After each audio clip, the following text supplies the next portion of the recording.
Hello guys, I'm Krutaj from Machine Mastery, and today we are going to be looking at a very interesting topic. What is machine learning? An introduction. Now, machine learning, as the name suggests, means to make your machine learn, right? And the fascinating part is that that learning is very much related to how we learn, and what we learn. Now you can make your machine learn, how to know if a patient has diabetes or cancer. You can make your machine learn to predict storms and other calamities and all those cool stuff. Just wait.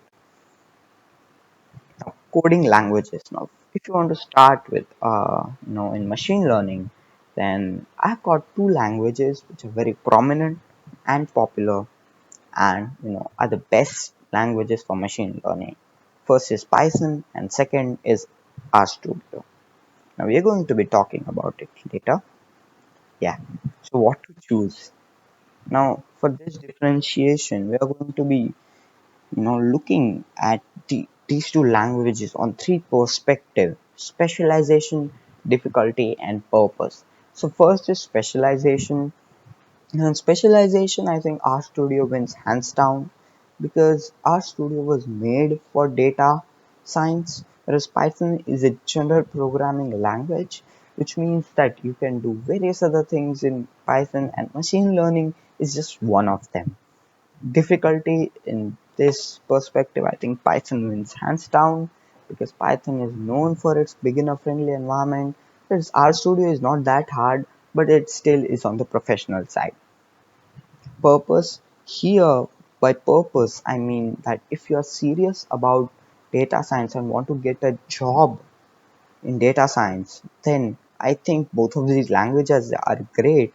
But the thing is that Python is very slow. It's one of the slowest languages, and that is why if you are thinking that you want to go into big data, and if you want to do machine learning in huge data, you know Python is not great, and you will end up using C++, Python, or RStudio. C++, Java, or RStudio. Where to start?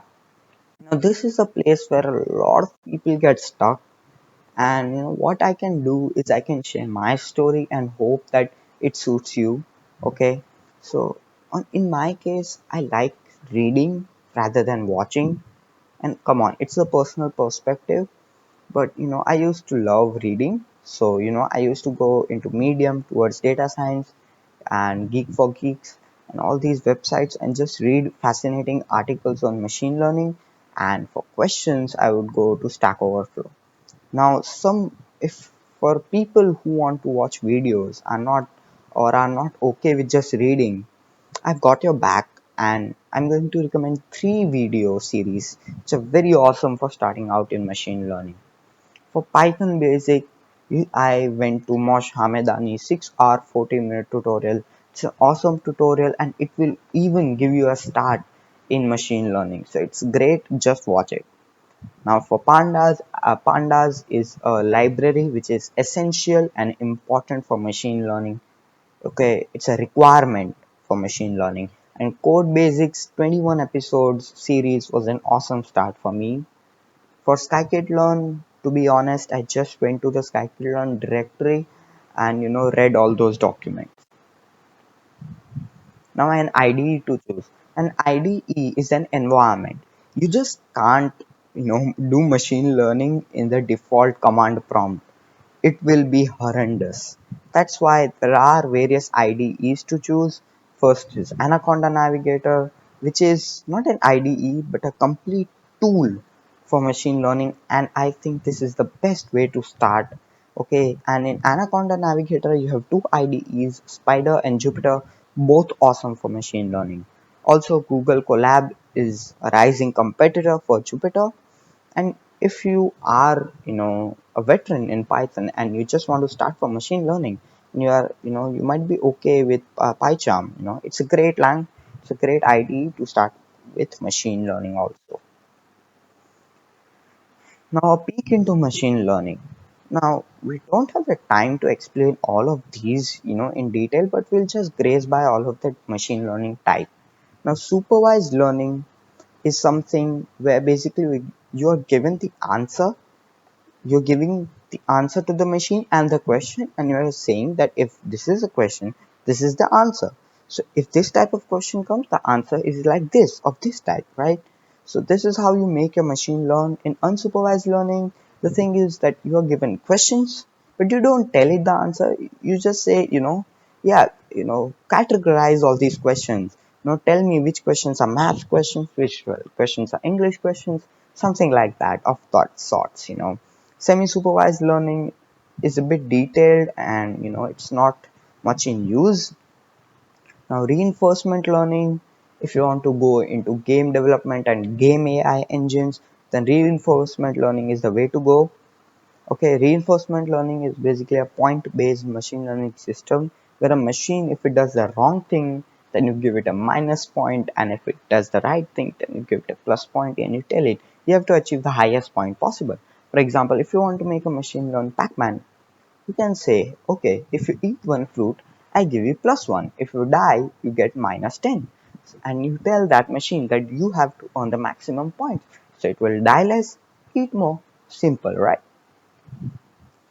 So the next step. Now this is where I am personally there, and this is the next step. This is where I think machine learning branches off and gets deeper and just gets more fascinating. Now I think the next step can be these three things. First is deep neural networks, which I am currently doing. We'll talk about that later in the next videos. And OpenCV, which is an image processing software. It is basically, if you want to make your machine learn what is a chair, you use OpenCV. And the third is OpenAI, which is a game AI engine, which means that the thing that I talked about earlier, the reinforcement learning one, you can do that through OpenAI. So select your thing after get the basics mastered. Okay. Now sharpen your skills. Yes, a very important topic, and this is where I think you will get the most, knowledge and experience in machine learning. Until now, you would have done very small data analyst, okay, tasks, simple tasks, but here is when you solve real world problems and give back to the world, I would say.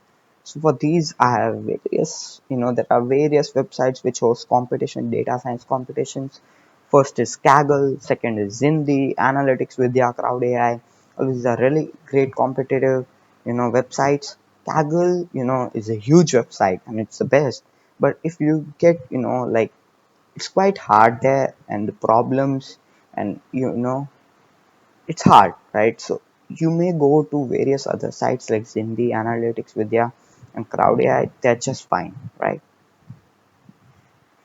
Okay, guys, thank you, and I hope you enjoy the video, and I hope I have inspired and shared my knowledge to my very best, right?